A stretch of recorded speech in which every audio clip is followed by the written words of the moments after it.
განათლება, ჯანდაცვა და სოციალური განვითარება ეს ერთ-ერთი პროექტია, რომელსაც ევროკავშირი საქართველოში ახორციელებს. მრავალმილიონიანი საბიუჯეტო დახმარების პროგრამა მიზნად შრომითი ბაზრის კვლევას, ბაზარზე ინფორმაციის მიწოდებას და კონსულტაციების ხარისხის გაუმჯობესებას ისახავს.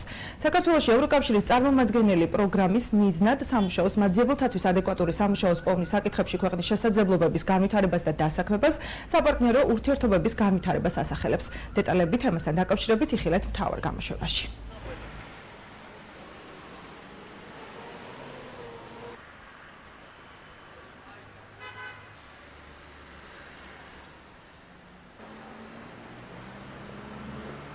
აღნიშნული სახის პროექტები ზოგადად ორიენტირებული არის საჯარო სამსახურების, საჯარო უწყებების შესაძლებლობების გაძლიერებაზე. ამ კონკრეტულ შემთხვევაში პროგრამა, რომლის ასე ვთქვათ, ზოგადი ბიუჯეტი არის 27 მილიონი ევრო, კონცენტრირებული არის დასაქმების, პროფესიული განათლებისა და ტრენინგის საკითხებზე.